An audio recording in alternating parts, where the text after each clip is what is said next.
I think just playing himself back into shape. You know, this is a guy that hadn't done much since August 2nd. He practiced a little bit the week before.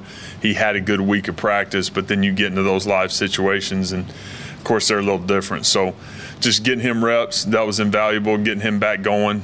So look forward to him getting back to himself. You also got Caden Green and Jacob Sexton, some of their first significant reps of the season. What did you see from those guys? Yeah, both guys that are going to be really good players for us. They're not quite there yet, but they're continuing to work at a really high level. I love their mindset and their toughness and how they approach the game. So guys that we look to have, you know, big roles here as they move forward throughout their career. Sit over there and go to Justin. Hey Jeff, Austin Stogner's not a guy who's put up some crazy numbers yet, but just in terms of maybe what people aren't seeing, what is he doing, his veteran impact that's really, you know, helping you guys out? Yeah, he's continued to be a really good leader for us and a guy, again, that's played a bunch of ball and done a great job in that room. He's approached it the right way. He spends a ton of time in our building, and he's going about it with a pro mindset, and that's been good to see. You know, so he'll continue to do that, and the game will reward him too for that.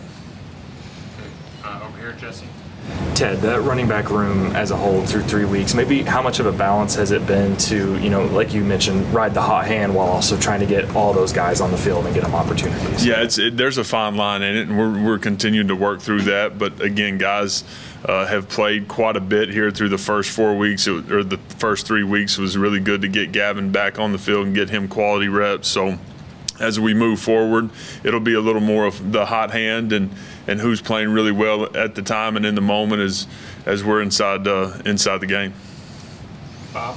Yeah, Jeff, clearly, you know, Nick had his best performance.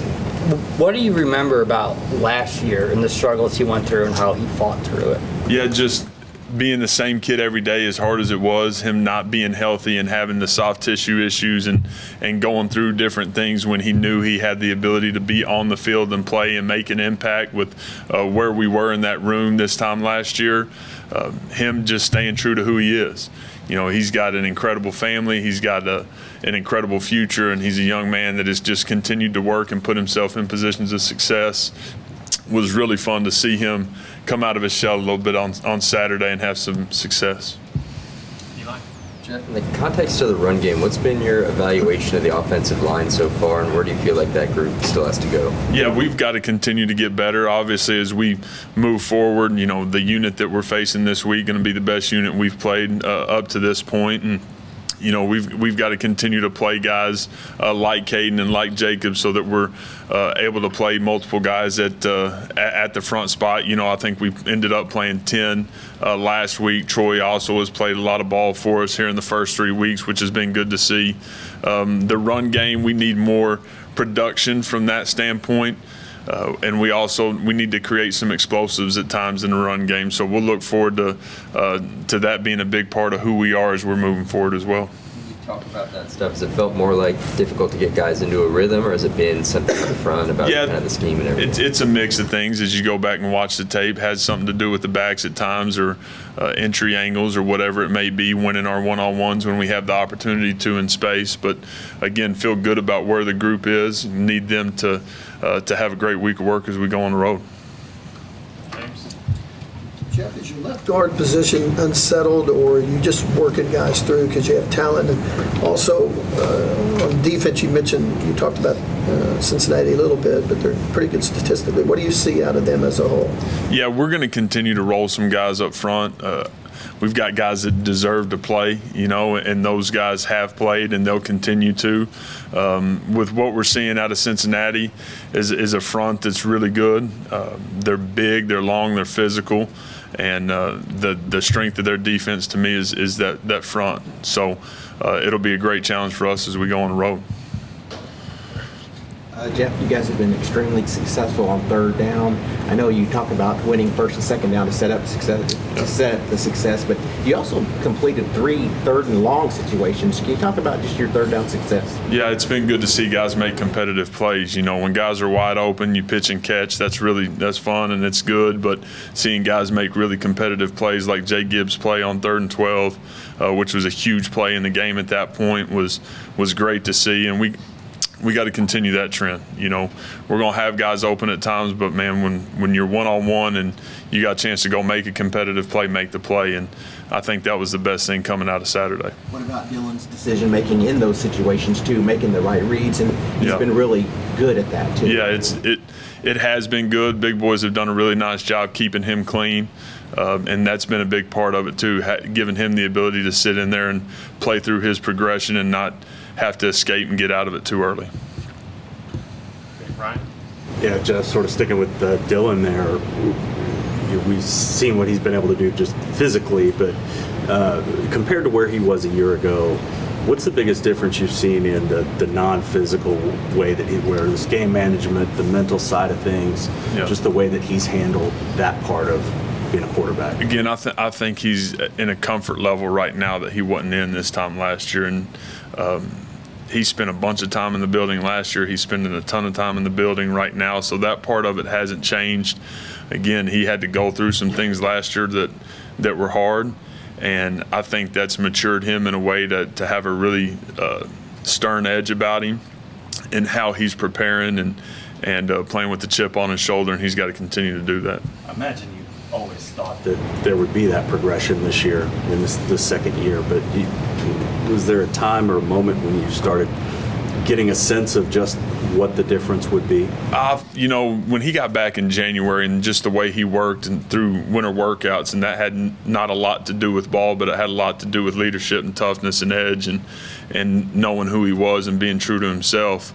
Seeing that was something that was eye-opening for me because, again, he's operating with a real edge right now, and he's got to continue to do so. George?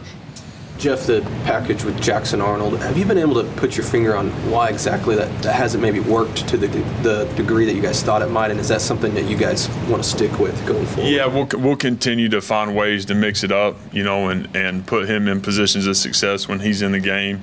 The other day, looking back, wish I would have done maybe a couple of different things with him in there.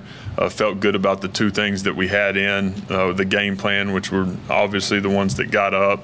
But again, we'll find ways to put him in positions of success moving forward. Ryan?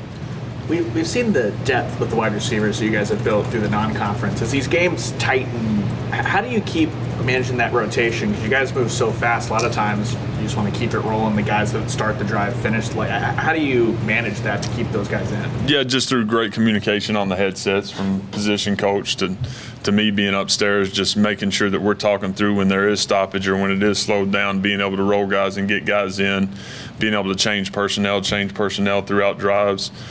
On Saturday when it slowed down and we had opportunities to do so. So we'll continue to look at that in the flow of it and in the middle of games. Okay, left side, third row. Big. Oh, I'm so sorry. Just tell me a little bit about Jalil Farouk. I know he had the 62-yard return on the opening kickoff. What was that like? It was good until the end of it. Yeah. You know, we've got to do a great job taking care of the rock, but Jalil has been great with the ball in his hands. I've said that, 100 different times, and he'll continue to be that for us. Finding ways to get it to him along with some other guys and making sure they're having opportunities in space with the football. So proud of the way he played. I'm really proud of the way he bounced back after that and went and had the day that he had, played tough, and was proud of him for it. Okay, way back, John Hoover.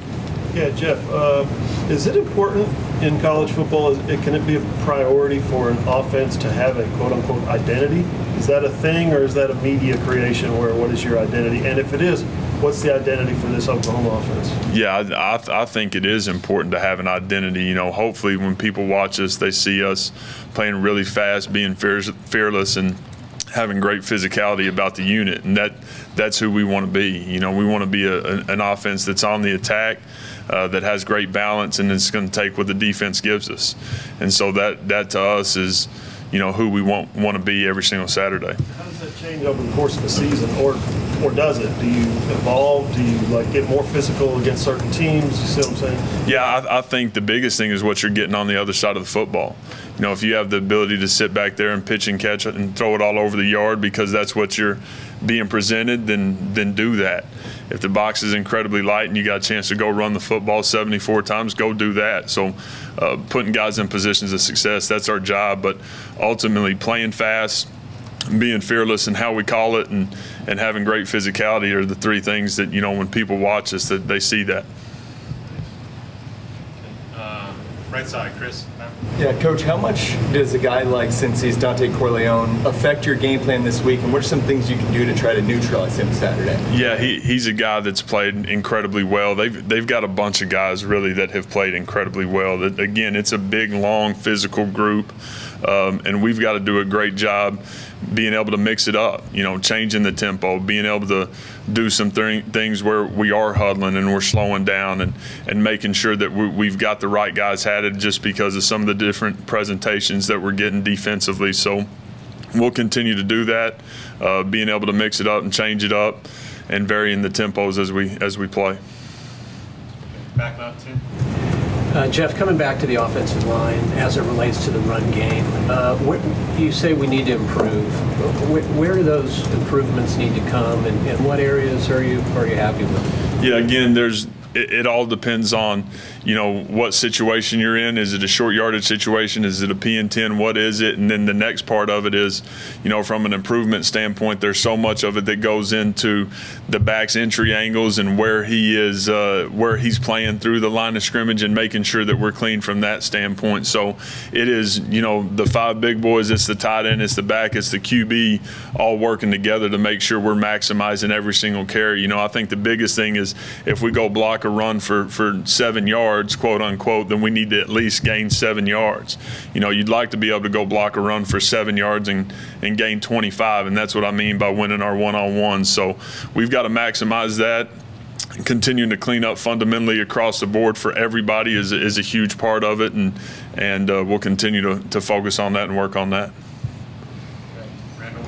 You mentioned Jalil Farouk being so good with the ball in his hands. What makes him so special with the ball in his hands? Yeah, I think the biggest thing is you look back and watch just his high school tape. This is a kid that played a ton of running back.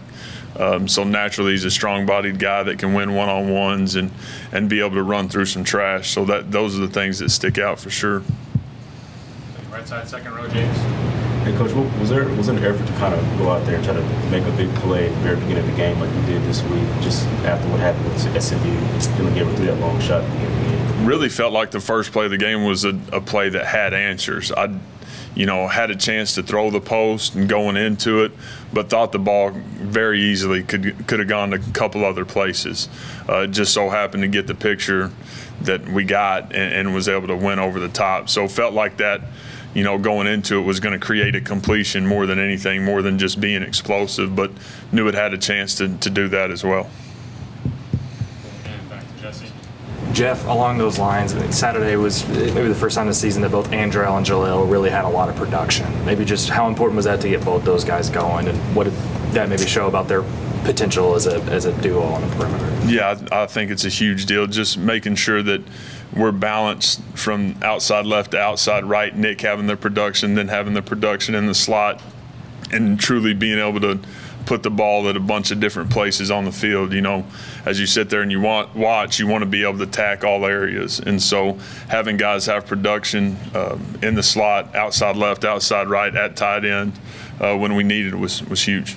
You mentioned Nick there, obviously the big game on Saturday. Maybe just how important was that for him going into conference play to have a game like that? Yeah, it was huge for him just to, again, continue to create confidence. He's played well when he's been in there. He's had some production, but just to be able to go play the way he played, proud of him for how he's playing without the ball in his hands too. People don't see that a lot, but the way this guy plays without the football is impressive. And so, again, he's being rewarded for how he operates every single day. Time for two more. Back to Eli. Jeff, when you talk about efficiency in the spring and summer and then over 3 games, I think you guys are converting at 20% better, right, on third downs. What are the elements specifically on third down that have carried through those 3 games? Yeah, I think we've been in some pretty good situations. Again, we did convert on some third and longs the other day, but we're pitching and catching right now. That's a huge part of it. Our decision making is good right now, and big boys have kept number 8 clean. And so when those things happen, you got a chance to go operate. We're going to need that again on Saturday for sure. And back to John Hoover. Jeff, when we talk to offensive linemen, we hear a lot of talk about the word chemistry and togetherness and stuff like that. You have to play that way to be an effective unit. But when you have shuffling at one of those positions, guys in and out or different guys, does that affect chemistry? Does it affect the pace at which you develop that chemistry? Yeah, there's got to be a heightened urgency in communication and making sure that everybody's on the same page all the time. You know, I think with the guys that are playing and rolling in there, it's because there's not a drop-off in how we're playing, obviously, and there's not a big issue from a communication or a chemistry standpoint because we don't want to put that at risk. But it takes, you know, urgency by Rame and whoever the tackle is playing next to the guy and making sure that everybody's doing a great job communicating Monday through Saturday. You know, once they get in the building today and everybody being on the same page, that's definitely part of it. Jeff. Appreciate it. Thanks, Jeff.